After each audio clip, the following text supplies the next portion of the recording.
안녕하세요. 매일매일 운동하기를 실천하고 있는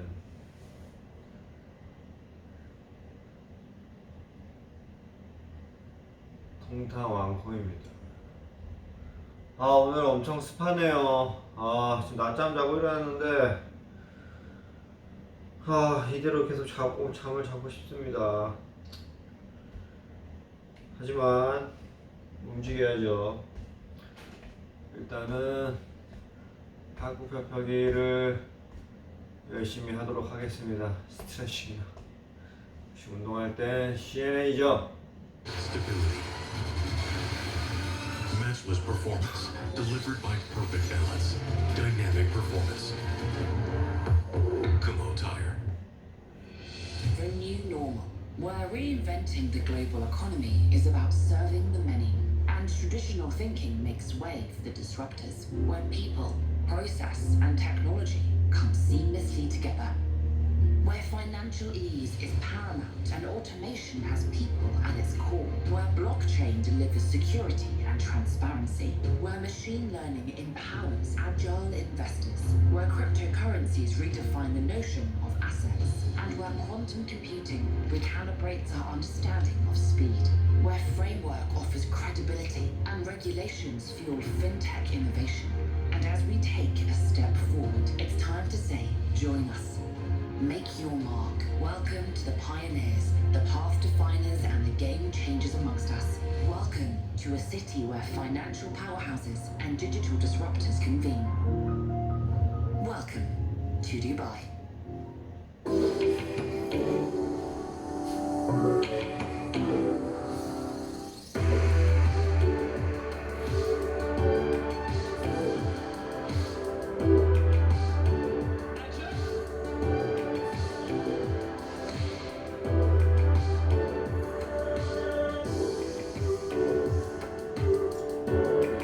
Africa Avant-Garde, Sunday on CNN.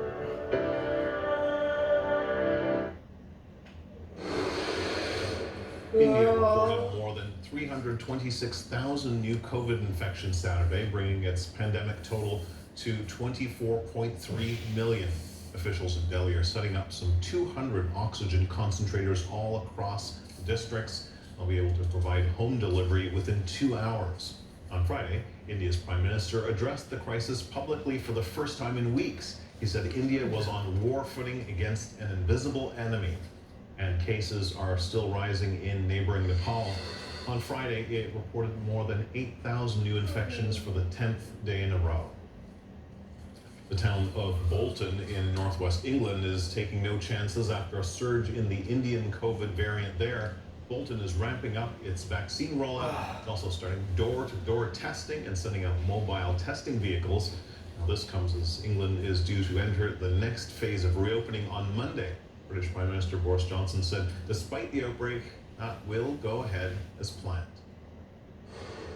I do not believe that we need, on the present evidence, to delay our roadmap, and we will proceed with our plan to move to step 3 in England from Monday. But I have to level with you that this new variant could pose a serious disruption to our progress and could make it more difficult to move to step 4 in June. And I must stress that we will do whatever it takes to keep the public safe.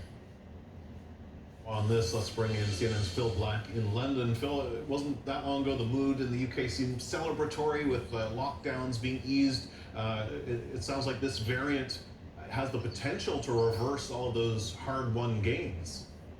It is sobering, the potential to reverse at least some of those gains, perhaps. But the truth is, Kim, we still can't be sure. So there is anxiety, but we don't know how worried we should be, because although the government scientific advisors have said, yes, this is more transmissible, they don't yet know how much more transmissible, nor do they know how much more likely, if at all, this variant will result in more serious disease, or they don't know what it means for the effectiveness of existing vaccines. But assuming that the vaccines hold in their effectiveness as they have for other variants so far, then there is reason to believe that the UK is, on balance, in a relatively positive position because its vaccine program is so advanced. There is so much immunity out in the community now that it should hopefully slow the advance, or slow any significant advance of this new variant. That's one potential scenario, especially if it is only slightly more transmissible. But if it is significantly more transmissible, then it could still cause problems. You could still see another surge because not everyone is protected by the vaccine yet, particularly young people, and some of the more vulnerable people too, for various reasons, who haven't taken up the vaccine could be at risk. Indeed, vaccines are not perfect. They don't provide absolute coverage. So the potential for a surge, if it is significantly more transmissible, and in the event that that is what happens, then the key indicator will be what's happening in hospitals. If you get lots of confirmed cases, will you then see potentially a spike in hospital admissions, people suffering a serious version of COVID-19? If that doesn't happen, then that means the vaccines are continuing to do their job, breaking that link between infections and serious disease. That's essentially the scenario that Prime Minister Boris Johnson is at the moment betting on in saying that England should take its next step, its next risky step in lifting restrictions. That is a return to indoor mixing and socialising in homes, bars and restaurants from Monday with some limitations. There is risk associated with that, but he is warning that the next step of lifting all pandemic restrictions may have to be slowed or delayed if in the coming weeks we see that this new variant has the potential to undo a lot of the gains that have been made. Yeah, many countries will be watching to see what happens there. Phil Black in London, thank you so much. Appreciate it. India's suspension of vaccine exports is hitting many developing nations. Kenya is one of them, where vaccine doses are now running out. CNN's Jumana Karacha is in Nairobi for us. I spoke with a doctor in Nairobi a week or two ago, and she was worried about the knock-on effect from the situation in India. Well, I guess now we're getting a much clearer picture of exactly what that is. Yeah, you know, Kim, a couple of weeks ago, the World Health Organization was saying that about 2% of all vaccines administered worldwide were administered in African countries. That has gone down to about 1% now, 1%. And you know, while you've got countries like the United Kingdom, the US, where you are, where people are starting to go back to normal life, talking about dropping mask mandates and hugs and, you know, vaccinating all age groups, it is a very different reality in Kenya and in other African countries. This was the scene at Nairobi's Kenyatta National Hospital just a few days ago. A constant stream of people eager to get their first dose of the COVID-19 vaccine. They were the lucky ones, receiving some of the country's precious last shots. And this is what it looks like right now. This hospital was administering the highest number of COVID-19 vaccines in the country on a daily basis. They've had to suspend the campaign, and they just don't know when they're going to be able to resume again. Kenya has relied solely on the global vaccine alliance COVAX that's provided the African country with just over 1 million doses of the AstraZeneca vaccine produced in India. But with India facing its own COVID catastrophe, it's halted all vaccine exports. The painful impact already being felt across COVAX-dependent nations like Kenya. This country is going to run out of vaccines in a matter of days. Busy vaccination centers across its capital city now deserted. We've been to several healthcare facilities and hospitals here in Nairobi, and we just can't seem to find one still offering COVID-19 vaccines. Where do I go to? Those desperately searching for a first dose are being turned away. Mother of two, Injeri Mwangi, doesn't want us to show her face. She tells us she's been to every major hospital in the city. She's now trying smaller clinics. Mwangi says losing a close friend to COVID-19 was a terrifying experience. Having lost someone who's younger than me, I think is very, very serious. It is important to be immunized. I'm supposed to put food on the table. I can't stay at home. 57-year-old Shadrach Angwa was supposed to get his second jab next week, but the government's pushed back all second doses by at least 4 more weeks. The government's promised those who had their first shot there will be a second one. But with the June delivery now in doubt, no one really knows when the next consignment will arrive. Walituambia we were told to get the vaccine because if you get corona, it won't be severe. What I hear is that corona keeps on increasing. That is why we are eager to get a second dose. The World Health Organization has warned vaccine delays risk opening the door to a new wave of infections on the continent and the emergence of new COVID-19 variants. What you're seeing in India, like the fires and bodies being burned in the party, we might actually see a mass graves. Dr. Ahmed Kalebi, one of Kenya's top scientists, has been warning that African countries could be the next India. He says no healthcare system in Africa can deal with a surge like the one that's devastating India. What has happened in India is, I think, a red flag for the whole world, that for the third world countries, the poorer countries, where they were spared the first wave and the second wave in terms of the mortality, we might actually see something worse if something is not done. Kalebi says it's time for wealthier nations to rethink their vaccination strategies. It makes no sense to give teenagers in schools vaccines in richer countries when we know there are people who are super spreaders or likely super spreaders across the world who have not been vaccinated. These are the likely breeding grounds for new super variants. It is a global village. None of us is safe until all of us are safe. It seems, once again, Africa's being left behind. But with this persistent virus, what happens in Africa likely won't stay in Africa. Kim, the Kenyan government says that it is working to secure 30 million doses of the Johnson & Johnson vaccine that it expects to get by August. It's talking to other manufacturers too, but none of this is certain. This current crisis, the shortage, is not just being caused by India's ban on exports. There's also what critics would say is the wealthier countries hoarding vaccines. And this is why we're hearing this rising call for waiving patents for COVID-19 vaccines to ramp up production. The South African president joining those calls a few days ago, saying that wealthier nations safely inoculating their populations while millions die in the queue in poorer countries, that amounts to vaccine apartheid, Kim. Yeah, what a contrast. As you point out here, we have enough to vaccinate teens. They can't vaccinate anyone. Jumana Karaj in Nairobi, thanks so much for joining us. Appreciate it.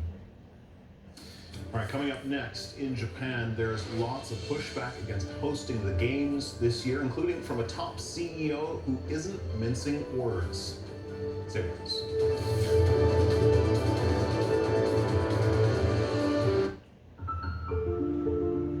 At Qatar Debate, a member of Qatar Foundation, we nurture the spirit of free thought, open discussion, and constructive dialogue in Qatar, the Arab world, and beyond. We believe by raising the standard of open and intelligent discussions across the globe, we can, together, tackle the challenges of our time, enriching dialogue, empowering minds.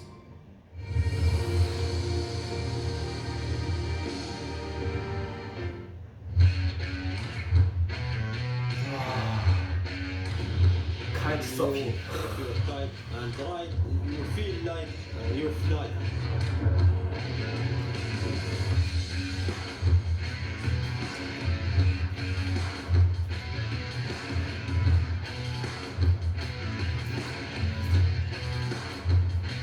Now the kite surfing is part of my life. I feel happy and freedom when I ride. I remove all tension I have when I catch the bar and start riding. I have my dream. I want to be the best kiters in Gulf.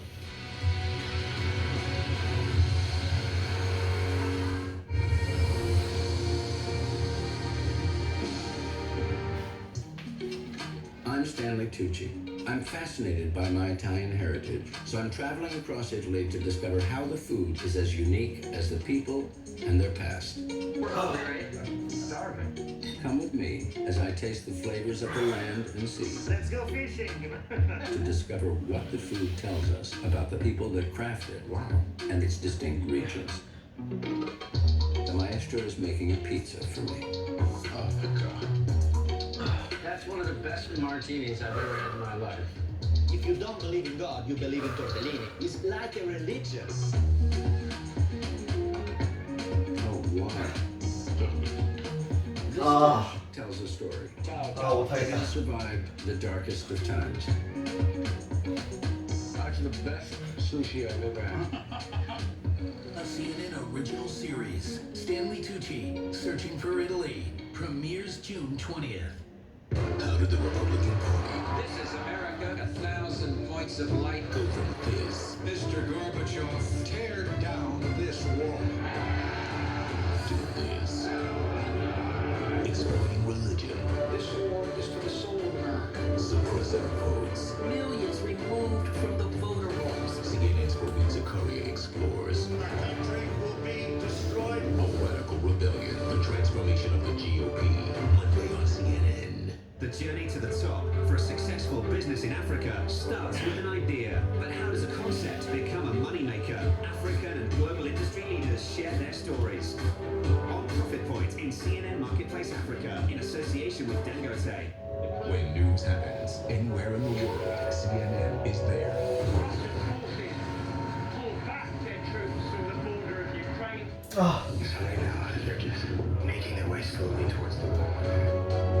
The situation right across India is grave, verging on catastrophic.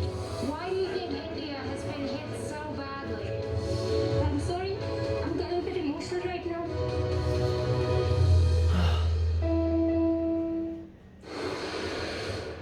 The Tokyo Olympic Games are scheduled to start in just a couple of months.